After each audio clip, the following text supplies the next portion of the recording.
eggs all mixed together. At that point, you put water in it. And the instant that that water touches them, they fertilize. It takes less than a second. And now you have a fertile pink salmon egg. Those eggs are then washed and sterilized because there can be all kinds of pathogens in the air, in the water, on your hands that we don't know about. So there is a very mild solution that wipes away any of the potential diseases. Then those eggs are held at the hatchery for about a month, and they go into a chiller which keeps them at an absolutely even temperature that is ideal for that particular species. And once those eggs have arrived at a particular stage of development where you can see a dark eye on this beautifully orange little orb, we then have those put into trays and we bring them down, and those trays are then covered with wet burlap.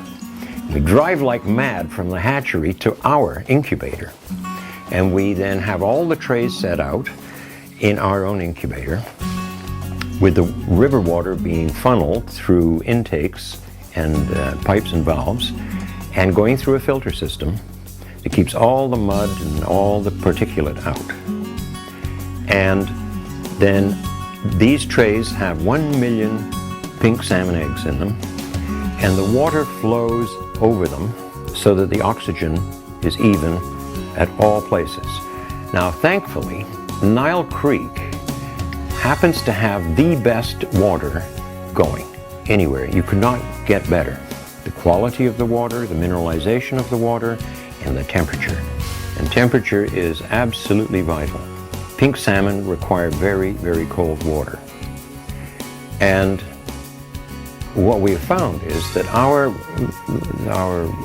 rate of survival of those from egg to fry is about 97–98%. If that were in the river, you get 5%. Now, there is an artificiality to this. It's not pure. It's not nature in total. But given that we're the ones that have wrecked it all, we have to do the best we can and get the numbers up as best we can. And so when those little fry hatch, they then leave the incubation box, and as the water flows through, it goes over slits on either side. And in there, the little fellows come out. And they come out when you open up the incubator, okay, they all go away from the light, and you put the top down again, you can just see them pouring out, cascading silver life. It goes down a trough, through a pipe, into the river, and they spend no time in the river. They go immediately to sea. So they come and they fertilize the river, and then they leave, thank you very much, and take nothing from it. It's a good message. There was another thing that all of a sudden came to mind for us was, hang on a second, we're putting all these fish in the sea.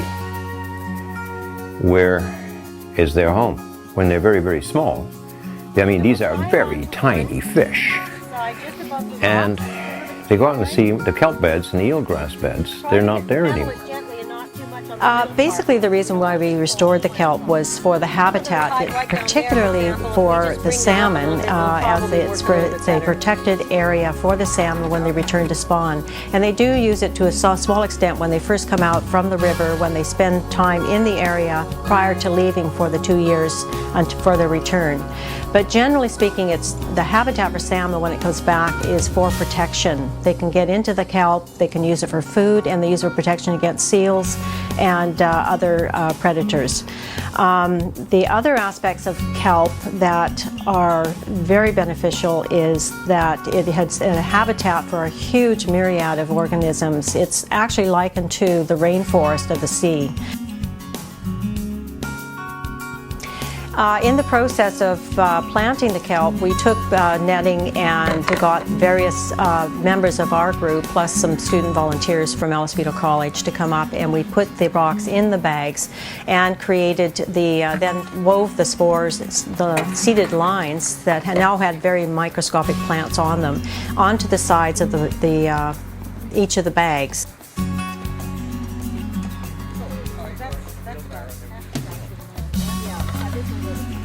And then we piled those into boats. We sort of marched them down the beach, piled them into boats, and took the boats out and then went out to different sites which we GPSed as we went along and dropped them from the boat down to the substrate.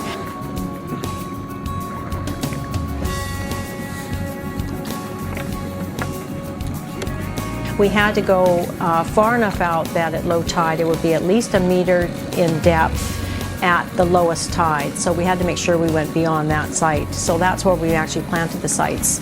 So then we sit around and we wait and we wait and we wait, and we have to wait 2 years to see if it works. 2 years passes and everybody's antsy and everybody's waiting. Now more members have joined, more people want to contribute, and it starts to grow like topseed. So you've got a whole bunch of adults that are behaving like children, watching for the return of the miracle. And sure as shooting, it was. It was unbelievable. There were about 30,000 of these things came into the side channel in the river. The river was fish. There was no bottom. It was just fish. So if ever we needed to have something that would jolt you give you a jolt for the future, something that would stay in your memory and infect you and affect you, this was the moment. It was at that moment that we realized this is the best thing we've ever done. There's nothing like this we've ever done. Okay? I mean, to be handmaiden to this incredible thing, watching salmon come home, then humans have a hand in it. And we're doing the opposite from what we used to do. We used to go out there and slaughter the damn things, okay? Bring them home and, oh, big white hunter, look at us, aren't we smart? Well, the feeling that we got from not doing that and actually doing the opposite was stunning, and I think we were all quite shocked. It was something that we haven't experienced before. It was a brand new idea, a brand new feeling. And that has now caught fire and spread. And there are many other groups that have begun since. There were several that were there at the same time as us. They had the same idea. Fanny Bay Enhancement Society, just up the road from us, they were a sister group, and they had their own bunch of little renegades with similar ideas. And we have now joined forces with those and other people who then came along later. And now we pretty much go from Saanich, near Victoria, to Sayward, beyond Camel River. And we have thousands of people doing this. Interestingly enough, we noticed, due to the numbers of returning fish, that fly fishermen are now coming to our community. And they line the beaches here and they happily fly fish away. And they're having considerable success. And this is sort of like the good old days, only the good old days are now. And this has affected our local economy. And it wasn't something we'd thought about. It just wasn't in our minds. And the coho are returning. That extends the season.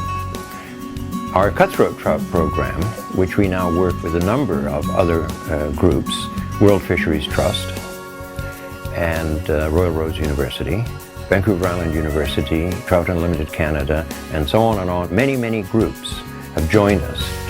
And it has caused our local economy to improve dramatically. This is what a handful of human beings can do. We say, what can a person do? What good is it? What's the point? What can a handful of people do? A handful of people change the world. That's what we're doing.